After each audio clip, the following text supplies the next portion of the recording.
ओम शांति। 30 सितंबर 2025 के ईश्वरीय महावाक्य। पहले सुनते हैं मुरली के मुख्य पॉइंट्स। बाबा ने कहा, बच्चे, अपने को आप ही राज तिलक देना है। तुम्हें अपना भी कल्याण करना है तो दूसरों का भी करना है। कोई को वर्थ पाउंड नहीं बना सकते तो खुद भी वर्थ नॉट ए पेनी ठहरे। बाप की राय पर चलने में ही तुम्हारा कल्याण है, इसलिए श्रीमत पर चलते रहो, अपनी नहीं चलाने। इसमें हठ चल ना सके, मुफ्त अपने को घाटा नहीं डालना। फिर बाबा ने कहा, सबको यह ज्ञान सुनाते चलो, सभी का हक है। यह पैगाम सबके कानों पर जाना चाहिए। बाप तो सभी का है ना। भले तूफान कितने भी आए, तुम्हें डरना नहीं है, क्योंकि नए धर्म की स्थापना हो रही है, इसलिए विघ्न तो आएंगे ही। लास्ट में बाबा ने कहा, बच्चे, सर्विसेबल और कल्याणकारी बनो। बाप सर्विसेबल बच्चों को ही देखकर खुश होते हैं। जो याद में नहीं रहते वह जरूर तुच्छ काम करते होंगे, फिर पद भी तुच्छ पाएंगे। और अब सुनते हैं महावाक्यों को विस्तार से। मुरली का सार। मीठे बच्चे, बाप आए हैं सबके दुख हर कर सुख देने, इसलिए तुम दुख हरता के बच्चे किसी को भी दुख मत दो। प्रश्न, ऊंच पद पाने वाले बच्चों की मुख्य निशानी क्या होगी? उत्तर, वे सदा श्रीमत पर चलते रहेंगे। दूसरा, कभी हठ नहीं करेंगे। तीसरा, अपने को आप ही राज तिलक देने के लिए पढ़ाई पढ़कर गैलप करेंगे। चौथा, अपने को कभी घाटा नहीं डालेंगे। पांचवा, सर्वप्रति रहम दिल और कल्याणकारी बनेंगे, उन्हें सर्विस का बहुत शौक होगा। छठा, कोई भी तुच्छ काम नहीं करेंगे, लड़ेंगे झगड़ेंगे नहीं। गीत, तूने रात गंवाई सो के, दिन गवाया खाए, हीरा जन्म अनमोल रे मानव, कौड़ी बदले जाए। ओम शांति। रूहानी बच्चे रूहानी बाप के सामने बैठे हैं। अब इस भाषा को तो तुम बच्चे ही समझते हो और कोई नया समझ ना सके। हे रूहानी बच्चे, ऐसे कभी कोई कह ना सके, कहना आएगा ही नहीं। तुम जानते हो हम रूहानी बाप के सामने बैठे हैं, जिस बाप को यथार्थ रीति कोई भी जानते नहीं। भल अपने को भाई भाई भी समझते हैं, हम सब आत्माएं हैं, बाप एक है, परंतु यथार्थ रीति नहीं जानते। जब तक सम्मुख आकर समझे नहीं, तब तक समझे भी कैसे? तुम भी जब सम्मुख आते हो तब समझते हो। तुम हो ब्राह्मण ब्राह्मणियां, तुम्हारा सरनेम ही है ब्रह्मा वंशी, ब्रह्मा कुमार कुमारियां। शिव की तो सब आत्माएं हैं। तुमको शिव कुमार व शिव कुमारी नहीं कहेंगे, यह अक्षर रोंग हो जाता। कुमार हो तो कुमारी भी हो। शिव की सब आत्माएं हैं। कुमार कुमारी तब कहा जाता जब मनुष्य के बच्चे बनते हैं। शिव के बच्चे तो निराकारी आत्माएं हैं ही। मूल वतन में सब आत्माएं ही रहती हैं, जिनको सालिग्राम कहा जाता है। यहाँ आते हैं तो फिर कुमार और कुमारियां बनते हैं जिस्मानी। वास्तव में तुम हो कुमार शिव बाबा के बच्चे।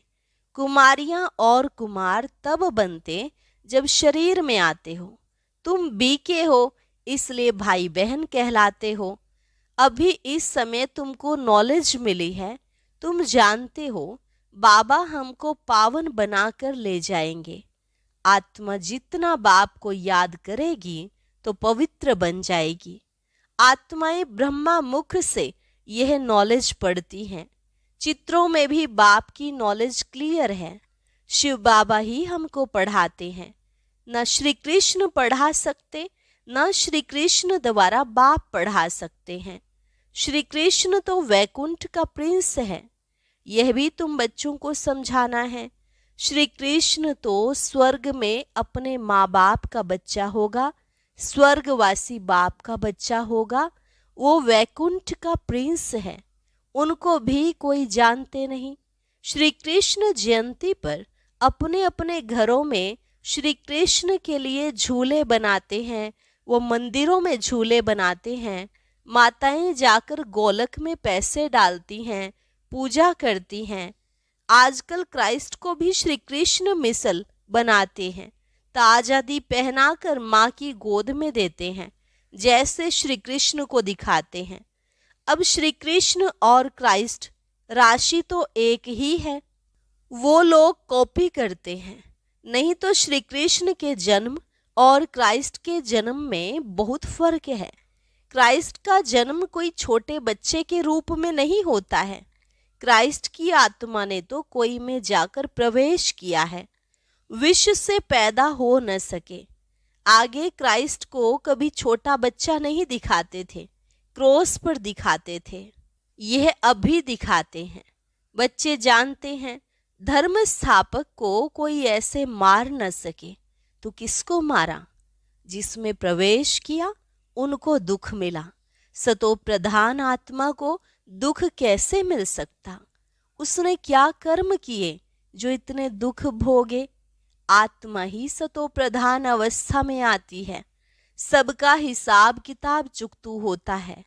इस समय बाप सबको पावन बनाते हैं, वहां से सतो प्रधान आत्मा आकर दुख भोग न सके। आत्मा ही भोगती है ना। आत्मा शरीर में है तो दुख होता है। मुझे दर्द है, यह किसने कहा? इस शरीर में कोई रहने वाला है, वह कहते हैं परमात्मा अंदर है, तो ऐसे थोड़े ही कहेंगे हमको दुख है। सर्व में परमात्मा विराजमान है, तो परमात्मा कैसे दुख भोगेगा? यह आत्मा पुकारती है, हे परम पिता परमात्मा हमारे दुख हरो। पारलौकिक बाप को ही आत्मा पुकारती है। अभी तुम जानते हो बाप आया हुआ है, दुख हरने की युक्ति बता रहे हैं। आत्मा शरीर के साथ ही एवर हेल्दी वेल्दी बनती है। मूल वतन में तो हेल्दी वेल्दी नहीं कहेंगे, वहां कोई सृष्टि थोड़े ही है, वहां तो है ही शांति।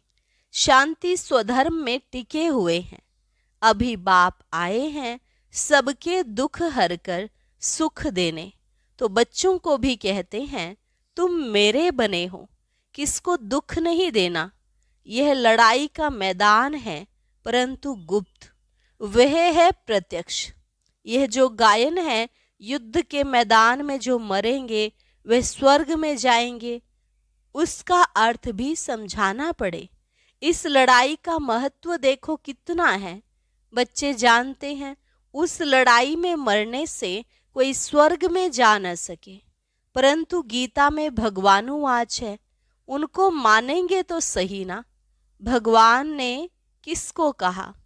उस लड़ाई वाले को कहा या तुमको कहा? दोनों को कहा।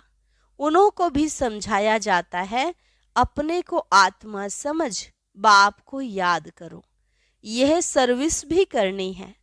अब तुम स्वर्ग में अगर जाना चाहते हो तो पुरुषार्थ करो। लड़ाई में तो सब धर्म वाले हैं, सिख भी हैं, वो तो सिख धर्म में ही जाएंगे। स्वर्ग में तो तब आ सकेंगे जब तुम ब्राह्मणों से आकर ज्ञान ले। जैसे बाबा के पास आते थे तो बाबा समझाते थे, तुम लड़ाई करते शिव बाबा की याद में रहेंगे तो स्वर्ग में आ सकेंगे। बाकी ऐसे नहीं कि स्वर्ग में राजा बनेंगे, नहीं। जास्ती उन्हों को समझा भी नहीं सकते हो, उनको थोड़ा ही ज्ञान समझाया जाता है। लड़ाई में अपने इष्ट देवता को याद जरूर रखते हैं। सिख होगा तो गुरु गोविंद की जय कहेंगे। ऐसा कोई नहीं जो अपने को आत्मा समझ परमात्मा को याद करे। बाकी हाँ, जो बाप का परिचय लेंगे तो स्वर्ग में आ जाएंगे। सबका बाप तो एक ही है, पतित पावन।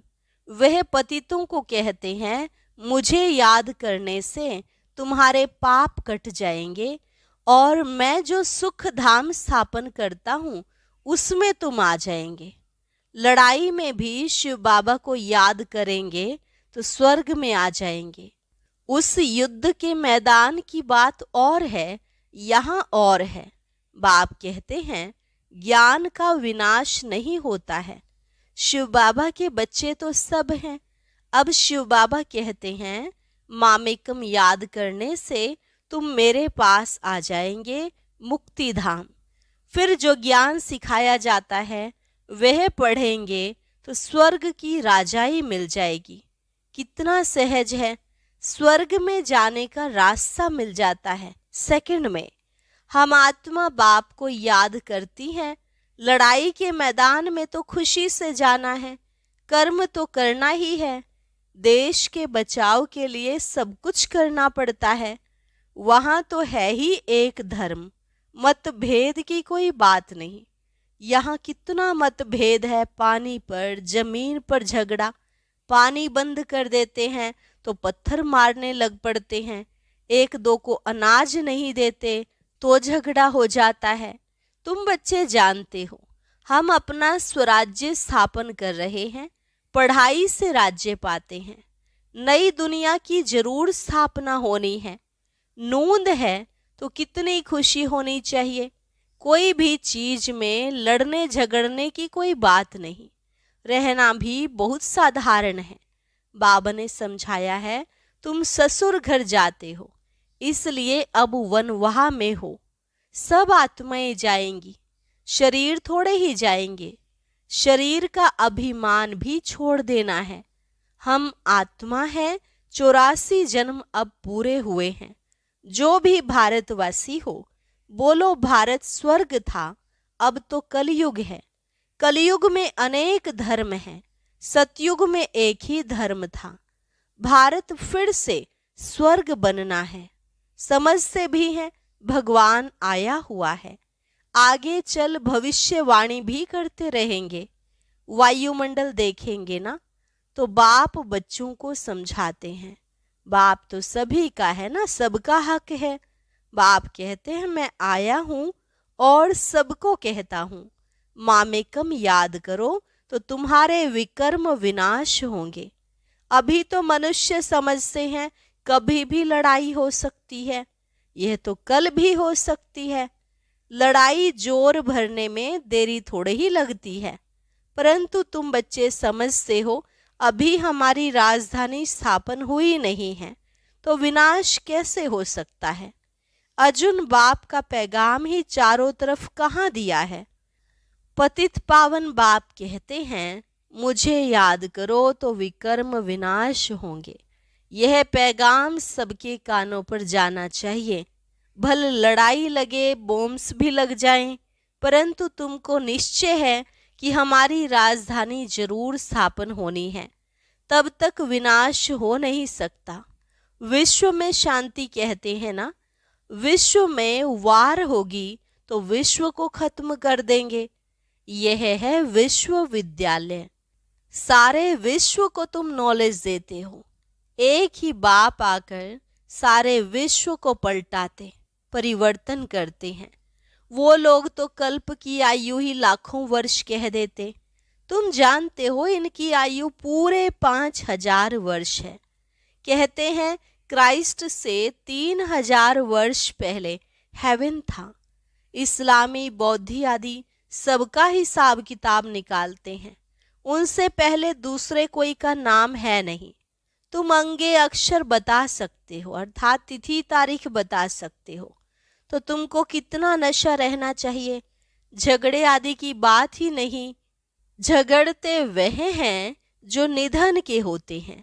तुम अभी जो पुरुषार्थ करेंगे 21 जन्म के लिए प्रारब्ध बन जाएगी। लड़ेंगे झगड़ेंगे तो ऊंच पद भी नहीं मिलेगा, सजाएं भी खानी पड़ेंगी। कोई भी बात है, कुछ भी चाहिए तो बाप के पास आओ। गवर्नमेंट भी कहती है ना तुम फैसला अपने हाथ में नहीं उठाओ। कोई कहते हैं हमको विलायत का बूट चाहिए। बाबा कहेंगे बच्चे अभी तो वनवाह में हो, वहां तुमको बहुत माल मिलेंगे। बाप तो राइट ही समझाएंगे ना कि यह बात ठीक नहीं है, यहाँ तुम यह आश क्यों रखते हो, यहाँ तो बहुत सिंपल रहना चाहिए, नहीं तो देह अभिमान आ जाता है, इसमें अपनी नहीं चलानी होती है।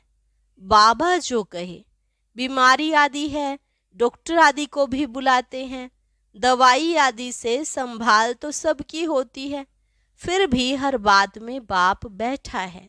श्रीमत तो श्रीमत है ना, निश्चय में विजय है, वो तो सब कुछ समझते हैं ना। बाप की राय पर चलने में ही कल्याण है, अपना भी कल्याण करना है।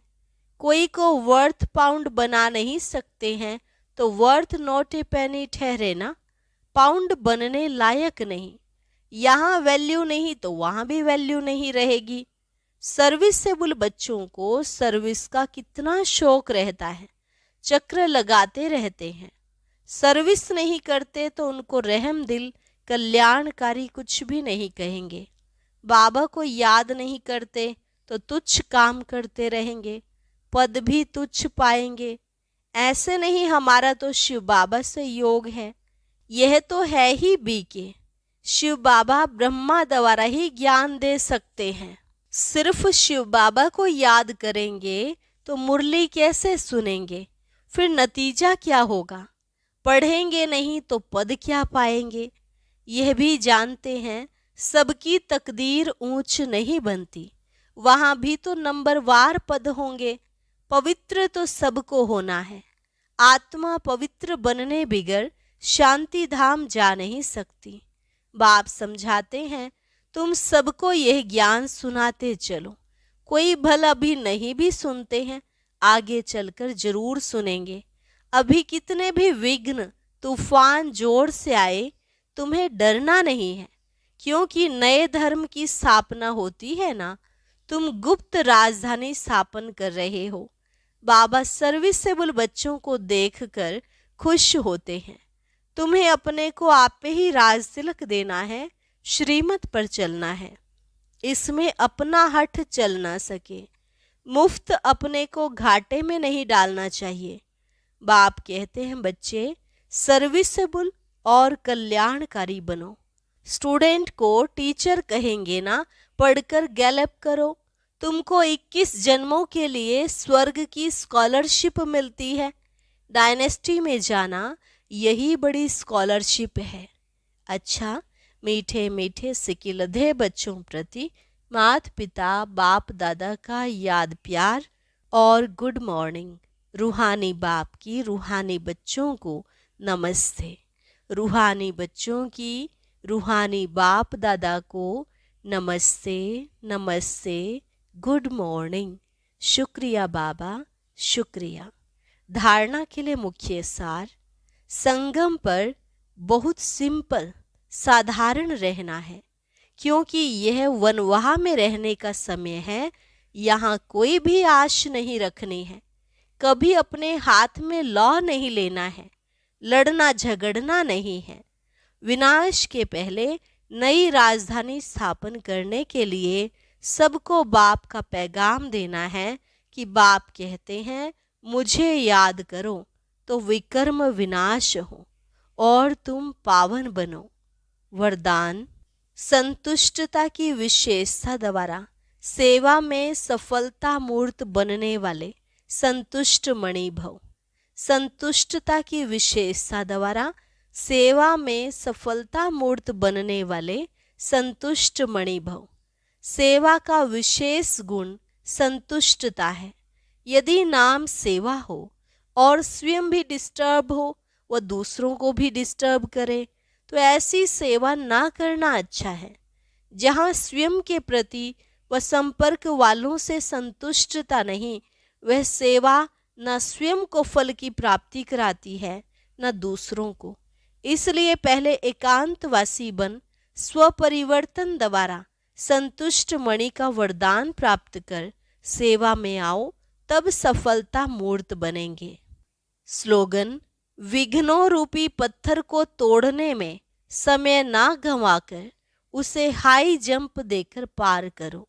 विघ्नों रूपी पत्थर को तोड़ने में समय ना गंवाकर उसे हाई जंप देकर पार करो। अव्यक्त इशारा। अब लग्न की अग्नि को प्रज्वलित कर योग को ज्वाला रूप बनाओ। ज्वाला स्वरूप याद के लिए मन और बुद्धि दोनों को एक तो पावरफुल ब्रेक चाहिए और मोड़ने की भी शक्ति चाहिए। इससे बुद्धि की शक्ति व कोई भी एनर्जी वेस्ट ना होकर जमा होती जाएगी। जितनी जमा होगी उतना ही परखने की, निर्णय करने की शक्ति बढ़ेगी। इसके लिए अब संकल्पों का बिस्तर बंद करते चलो, अर्थात समेटने की शक्ति धारण करो। अच्छा, और अभी सुनते हैं आज का अव्यक्त ज्ञान मोती।